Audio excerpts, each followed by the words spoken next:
Welcome, my dear students, to the social science lecture. Myself, Professor Ravindra Jangid here. As in the last lecture, we have studied about the physiography of Brazil and the physiography of India. On the basis of that understanding, now we are going to understand the drainage of India and drainage of Brazil. तो एक चीज़ ध्यान रखना है, आपने जो चीज़ें physiography में understand की है उसी के बेसिस पे, उसी के अंडरस्टैंडिंग के ऊपर आपको अभी स्टडी करना है drainage of Brazil and drainage of India. So यहाँ पे ध्यान देना बच्चों. Now geographical explanation. Drainage of Brazil. As far as the drainage in Brazil considered, there are three major river basin. Brazil का पूरा जो ड्रेनेज सिस्टम है, यानी पूरी की जो river system, river body system, वो 3 पार्ट में डिवाइडेड है. Amazon river basin, Paraguay Parana river basin and Sao Francisco in the eastern part of the highlands and other river coast. अब यहाँ पे देखो, आपको मैप की तरफ लेके जाता हूँ before we are going to start. पहले जो आपको यहाँ पर डिवीजन बताया गया वो कौन सा वो बता दूँ मैं आपको. फर्स्ट वन जो बताया गया वो यहाँ पे वो ये है, अमेज़ॉन रिवर बेसिन. सबसे पहला कौन सा है? Amazon river basin. उसके बाद जो सेकेंड वन बताया गया वो है पैराना पैराग्वे रिवर्स, पैराना और पैराग्वे रिवर. और एक ये जो है वो है ये साओ फ्रांसिस्को. ठीक है, यहाँ पे आपको बराबर अंडरस्टैंड हो गया रहेगा कि मैं किस रिवर्स की बात कर रहा हूँ. देखो यहाँ पे अमेज़ॉन रिवर बेसिन, दूसरा है साओ फ्रांसिस्को रिवर बेसिन, और यहाँ पे है Parana and Paraguay river basin. इन रिवर्स के बारे में यहाँ पे डिस्कशन किया जाएगा. तो 3 पार्ट में पूरी रिवर्स है जो डिवाइड की गई है. अभी आप बोलोगे सर बाकी के रिवर्स इतने सारे दिख रहे, इनका क्या? तो they are the tributaries of one and the other. वो कहीं ना कहीं किसी की ट्रिब्यूटरीज है. बाकी ये जो रिवर है जैसे पूरा गोको और यहाँ पे जो रिवर है, ये दोनों जो रिवर है ये क्या है? स्मॉल रिवर्स है. ये बेसिन नहीं है. रिवर बेसिन की डिवीजन की बात की थी वहाँ पे, ठीक है ना. और ये जो उरुग्वे रिवर है वो भी पैराना रिवर के अंदर जाके मर्ज हो जाती है यहाँ पे बॉर्डर्स पे. पैराग्वे रिवर्स है. बाकी ये सारी और जितनी भी जिंगू, एरागोरा, टोकेंटिन्स, ये जितनी भी रिवर्स है ये सारी क्या है? अमेज़ॉन की ट्रिब्यूटरीज है. तो यहाँ पे मेन रिवर बेसिन की बात की तो कितने रिवर बेसिन है यहाँ पे? Total 3 river basin, major river basin के बारे में बात की गई है. First one, Amazon river basin. Amazon collects its head water यानी स्टार्ट कहाँ से होता है, पहली बार वो पानी कहाँ से कलेक्ट करता है? From the eastern slopes of Andes mountain in the Peru region. Peru जो यहाँ जैसे एग्जांपल है, ये जो रीजन आता है, ये यहाँ पे आप देख रहे होगे, ये पेरू है. यहाँ से इसका जो मेन स्टार्टिंग है वो कहाँ से होता है? Peru river. यहाँ से इसके हेडक्वार्टर जो है वो मेन वहाँ से पानी स्टार्ट होता है. River receive huge discharge and this is about 2 lakh million cubic million litre. यानी इसका जो रिवर वाटर है वो बहुत ज़्यादा क्वांटिटी में इसको रिवर मिलती है, यानी वाटर जो है वो डिस्चार्ज करता है जाके अटलांटिक ओशंस में. As a result Amazon wash off the load supplied to it from the catchment and consequently sediments are not deposited even at the mouth. इतनी ज़्यादा स्पीडी रहती है रिवर कि ये पूरे ऑलमोस्ट ईस्ट साइड से, western sides of Brazil से start होती है और ईस्टर्न ब्राज़ील तक ये जब आती है तो इतने ज़्यादा लोड की तरफ से ये आती है कि इसके अंदर के जो सेडिमेंट है ना वो भी वो कोस्ट तक नहीं लेके आ पाती. यानी उसके माउथ, यानी जब डिस्चार्ज करती है उसके बीच में ही कहीं ना कहीं वो सेडिमेंट्स को क्या कर देती है? छोड़ देती, क्योंकि इसका जो एरिया है सरकमफ्रेंस वो बहुत ज़्यादा है. तो इसका जो area its cover almost 2 lakh cubic million metres. ठीक है ना, इतना ज़्यादा एरिया ये कवर करता है. As a result, Amazon washed off the load supplied to it and from the catchment, and consequently, the sediments are not deposited even at the mouth. A dense network of distributaries, which is characteristic features of the river mouth areas, and is by large absent in the mouth region of Amazon. अब देखो इसको explain करता हूँ आपको with the help of diagram, map के हिसाब से. अब यहाँ देखो जो ज़्यादा करके जिसकी जो ट्रिब्यूटरीज है वो इसके जो है स्टार्टिंग पार्ट से, यानी कि हेड ब्रांच जहाँ से इसको पानी मिलता है वहाँ से लेके सेंट्रल पार्ट तक बहुत ज़्यादा ट्रिब्यूटरीज है. वो एंड तक जाते जाते इसको क्या करता है? फॉलो करता है. यानी अमेज़न रिवर बेसिन की जो ट्रिब्यूटरीज है वो एक्सेसिव क्वान्टिटी में, वो वहाँ पर क्या है? Excessive quantity. By and large absent in the mouth region of Amazon. Mouth यानी कि जहाँ पे वाटर डिस्चार्ज करता है, वहाँ जाके उसका खाली पीछा छोड़ता है। बाकी मोस्ट ऑफ एरियाज़, ये रीजन जो है ना यहाँ पे खाली वो छूट जाता है, बाकी मोस्ट ऑफ रीजन में वो क्या करता है, उसको फॉलो अप करता रहता है, यानी कंटिन्यूसली उसमें ट्रिब्यूटरीज ऐड होती रहती है। Instead, we find a series of islands develop along the mouth of Amazon beyond the coastline to the Atlantic Ocean. Beyond the coastline यानी कि जो ओशनिक जैसे आइलैंड्स है वो इसके वजह से बने गए क्योंकि यहाँ के अंदर का जो सेडिमेंट्री रॉक है वो यहाँ तक नहीं, आगे तक फैला हुआ है। कुछ एरियाज़ में बोला गया कि यहाँ पे सेंटर में ही कहीं छोड़ दिया, और कहीं के जो लास्ट की जो ट्रिब्यूटरीज है उसके अंदर के जो सेडिमेंट रॉक्स है वो यहाँ पे नॉर्थ अटलांटिक में ओशनिक अंदर, ओशन के अंदर आइलैंड फॉर्मेशन के लिए रीज़न बन चुके हैं। It will interestingly to note that at the mouth of width of Amazon channel is 150 kilometers. इसका जो चौड़ाई जिसको हम बोलते हैं, अगर ये रिवर है, ये रिवर यहाँ से आता है तो वाटर डिस्चार्ज जो करती है, ये रिवर का जो आगे जाके माउथ है जहाँ से ये वाटर डिस्चार्ज करता है, इसकी जो लेंथ है, विड्थ जो है वो कितनी है, 150 किलोमीटर्स। सोच लो, अगर मैं बात करूँ, अगर मुंबई की बात करूँ तो आपके दहानू से लेकर चर्चगेट तक का जो रीजन है बाय ट्रेन, तो उतने बड़ा जो इसका है वो वाटर डिस्चार्ज करने की विड्थ है। कहाँ से लेके आपको मैं जो एरिया, अगर एक अप्रॉक्स अगर आपको अंडरस्टैंड करना है तो बाय रेलवे 150 किलोमीटर्स जो है वो आपका दहानू हो जाता है, ठीक है ना। तो उस तरीके के इतना लंबा डिस्टेंस जो है वो ये कवर अप करती है एट दी माउथ। माउथ मतलब कौन सा, नियर दी मराजो आइलैंड। ये साइड जो रीजन है ना, ये जो रीजन है ना, ये इसका जो है वो water discharging to the North Atlantic region. ये एरिया इतना ज़्यादा वास्ट हो जाता है। You will get an idea of the width. Take into consideration a place which is 150 kilometre away from your home and you will get an idea of width। तो इसके लिए मैंने आपको ऑलरेडी एग्जांपल दे दिया है।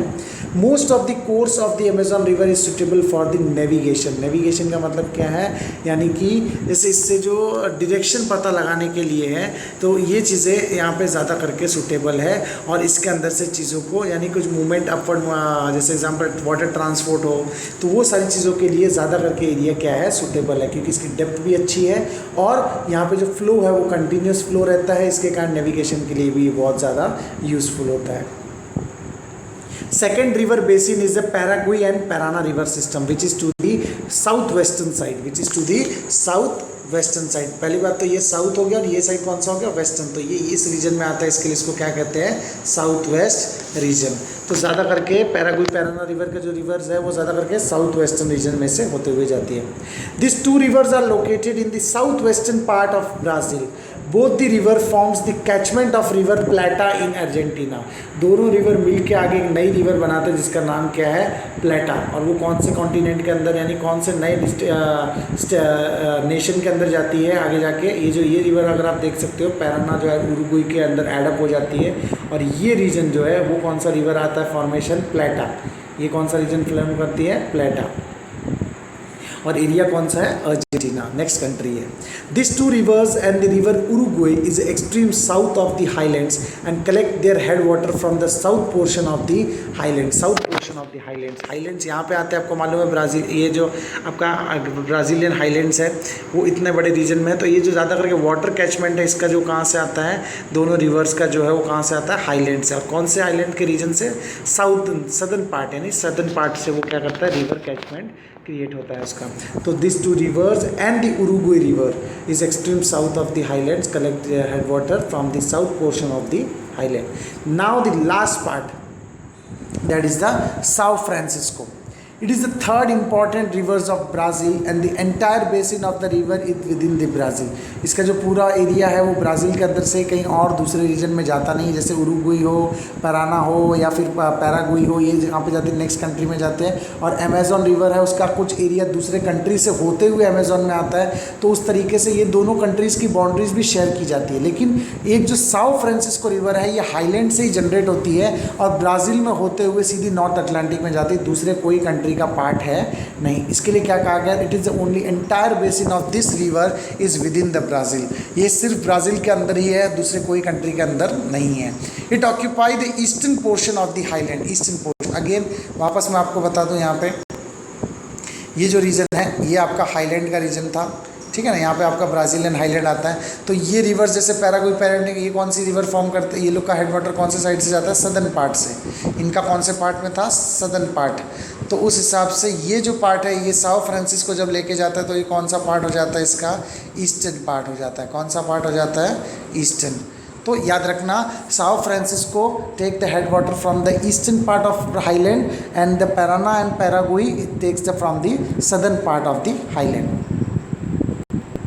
The river flow towards the north of a distance of about 1000 km over the plateau and then take a sharp eastward turns to the enter the coastal strips along the Atlantic Ocean. पहले देखो यहाँ से ये highland में से होते हुए जाता है तो पहले 1000 किलोमीटर ऊपर जाता है नॉर्थ की तरफ. डायरेक्शन देख रहे हो, नॉर्थ की तरफ जा रहा है. कौन सी तरफ जा रहा है, नॉर्थ. फिर अचानक से सडन शार्प टर्न है यहाँ पे, यू टर्न जैसा बोलते हैं ना हम लोग, वो कौन सी तरफ जाता है, ईस्टर्न कोस्ट की तरफ जाता है. ईस्टर्न कोस्ट की तरफ टर्न हो जाता है. Understood properly.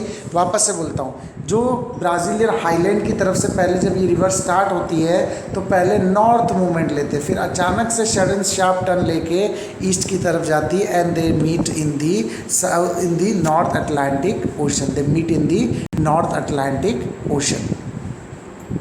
The river is a navigable मतलब क्या, इसके अंदर से वाटर ट्रांसपोर्ट फैसिलिटी हो सकती है for a distance of about 250 kilometre in the down stream reaches. In the down stream मतलब क्या, कौन से पार्ट में, यानी कि इस पार्ट में, ये जो पार्ट है ना यहाँ पे नेविगेबल है. ये साइड में नेविगेबल क्यों नहीं है, कोई बता सकता है? क्योंकि यहाँ पे आपको मालूम है एस्कार्पमेंट्स आ जाते हैं. यहाँ पे कौन सा रीजन आ जाता है, हाईलैंड्स तो है ही यहाँ तक, और ऊपर से यहाँ पे फिर क्या आ जाता है, एस्कार्पमेंट्स. तो इसके लिए ये नेविगेबल नहीं है. बट इसकी जो डाउन स्ट्रीम्स है, डाउन स्ट्रीम मतलब क्या है, जहाँ से ये ओशन में मिलती है वहाँ से 250 किलोमीटर का जो एरिया है वो नेविगेबल है, यानी आप वाटर ट्रांसपोर्ट के लिए यूज़ कर सकते हो. तो इस तरीके से ब्राज़ील का ये किसके एक्सप्लेनेशन दी गई, 3 रिवर बेसिन्स. अब आती है कोस्टल रिवर्स. कुछ कोस्टल रिवर्स के बारे में यहाँ पे बताया गया है. Brazil has a number of short coastal rivers. The coastal areas being densely populated, these rivers attain significance. जिस हिसाब से अपने इंडिया की कोस्ट भी है वो डेंसली पॉपुलेटेड है. महाराष्ट्र का मुंबई कोंकण रीजन हो, या फिर कर्नाटक का रीजन हो, साउथ में त्रिवेंद्रमपुरम का रीजन हो, या फिर तमिलनाडु का रीजन हो, जितने भी कोस्टल एरियाज है वो हमारे इंडिया में भी डेंस है. डेंस मतलब ज़्यादा लोग वहाँ पे रहते हैं. तो उस तरीके से ब्राज़ील में भी कोस्टल एरियाज जो ज़्यादा पॉपुलेटेड है. पॉपुलेटेड का रीज़न यही है क्योंकि ये रिवर्स जो है बहुत ज़्यादा फर्टाइल है और ये इनके एग्रीकल्चर एक्टिविटी हो या इरिगेशन फैसिलिटी हो या इवन फिशिंग एक्टिविटी हो, इस रिवर्स में से की जाती है. तो river Paranaiba and river Itapecuru है ना, Itapecuru flowing the northward meet the North Atlantic Ocean. देखो यहाँ पे अभी मैप के हिसाब से बताता हूँ आपको. जैसे एग्जांपल है यहाँ पे मैप में ये रहा, पैरानाइबा रिवर एंड इतापेकुरू. ये जो रिवर है ये नॉर्थ में से कॉर्नर में से स्टार्ट होती है और ये यहाँ से जाते हुए नॉर्थ अटलांटिक ओशन में ऐड हो जाती है. कुछ अभी साउथ के बारे में भी रिवर्स हैं. तो कौन सी देखो, the river that enter the South Atlantic Ocean collect the head water along with the escarpments like the river Paraguacu enters the Atlantic Ocean near the Salvador town. अब यहाँ पे देखो ये रिवर है पुरागुआको, ठीक है ना. तो ये रिवर जो है वो यहाँ से एस्कार्पमेंट्स है. मैंने आपको पहले ही बोला ये रीजन क्या आता है, एस्कार्पमेंट्स का आता है. तो वो यहाँ से अपना हेड वाटर कलेक्ट करती है और साउथ अटलांटिक ओशन, कौन सा अटलांटिक ओशन में जाती है, साउथ अटलांटिक ओशन में अपना वाटर डिस्चार्ज करती है. उसके अलावा कुछ और रिवर्स है जो आपको मैप पे दिख रहेंगी. तो ये कुछ स्मॉल रिवर्स है जो अपनी वाटर्स जो है वो डिस्चार्ज करती है अटलांटिक ओशन में. So they are called as the coastal rivers. They are called as the coastal rivers. So my dear students, hope you understand the drainage system of Brazil. In the next class we are going to understand the drainage system of India, and by that we are going to complete our 3rd chapter, that is the physiography and the drainage system of India and Brazil.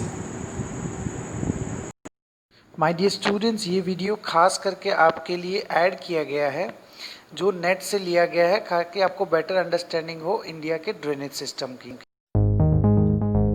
In this video, we shall learn about the major rivers in India. Well, the major rivers in India can be divided into the Himalayan rivers and the rivers of the Indian plateau. The major Himalayan rivers are River Ganga, River Brahmaputra, and River Indus. These are not just rivers, they are river system. River Ganga is the longest and the most important river of India. It is 2,525 kilometers long and it flows through the states of Uttarakhand, Uttar Pradesh, Bihar, Jharkhand and West Bengal.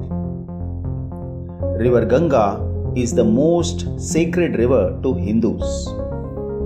It is also a lifeline to millions of Indians who live along its course and depend on it for their daily needs. River Ganga originates from Gangotri Glacier at Gomukh. The headwaters of Ganga is known as Bhagirathi.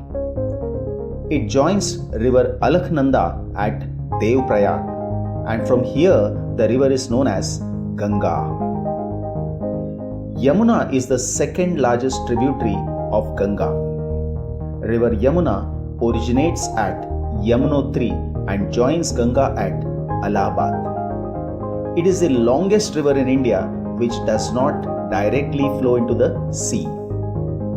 The rivers joining Ganga from the north are Ramganga, Gomati, Ghagra.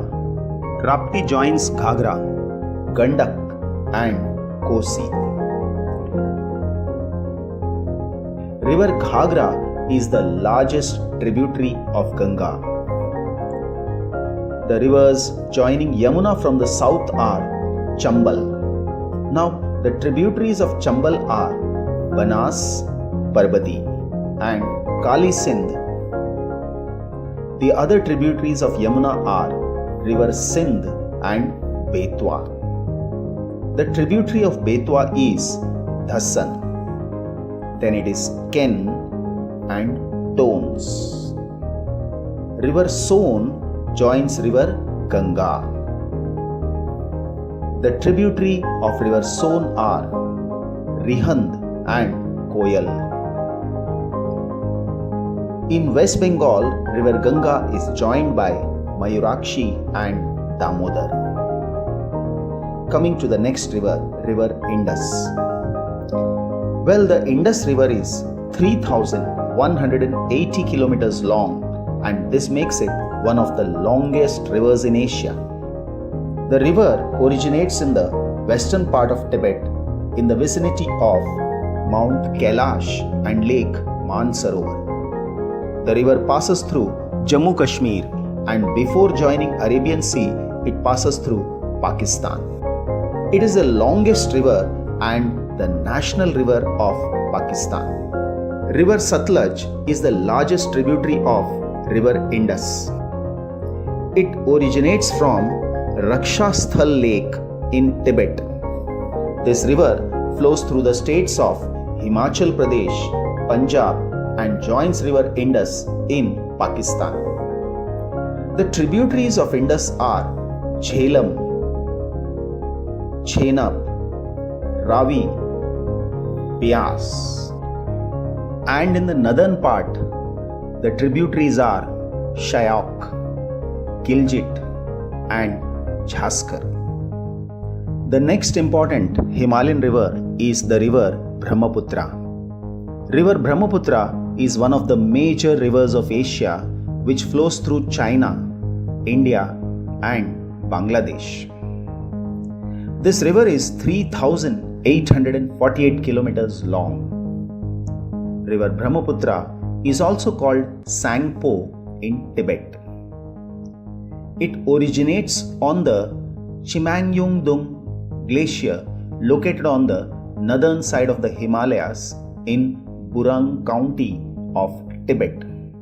When I say county, a county is a geographical region of a country used for administrative or other purpose in certain modern nations. The Brahmaputra enters India in the state of Arunachal Pradesh, where it is called Siang. In Assam, the river is called Brahmaputra. In Bangladesh, the Brahmaputra is joined by the river Teesta, then it is known as Jamuna. Later on, it merges with the lower Ganga called the river Padma. In the final part, the river is called Meghna. Now the main tributaries of Brahmaputra are River Teesta, Dubri, Manas, Subansiri, Lohit, Dibang, Dhanasiri, Kopili and Meghna. River Meghna in the initial stage is known as Barak. River Surma. When it turns south, it is known as Meghna.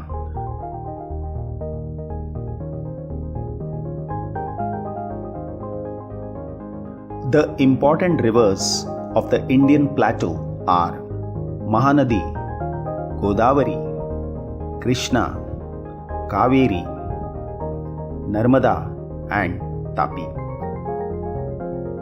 River Mahanadi originates in Chhattisgarh. It is an important river of Chhattisgarh and Odisha. The tributaries of River Mahanadi are Seonath, Hasdev, Mand, Ib, Ong and River Tel. River Godavari is the second longest river in India after the river Ganga. It has its source at Triambakeshwar. The main tributaries of River Godavari are River Pravara, Puma, Wainganga. The tributaries of Wainganga are Penganga and River Vardha. Then it is Manjara and Indravati. River Krishna originates in the Western Ghats near Mahabaleshwar. The main tributaries of Krishna are Bhima,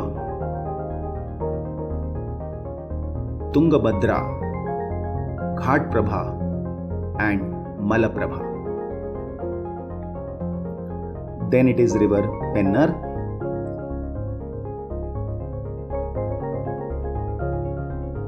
and River Kaveri.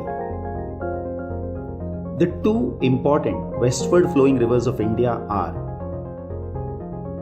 River Narmada and River Tapi. River Narmada is the longest westward flowing rivers of India. Thank you for watching.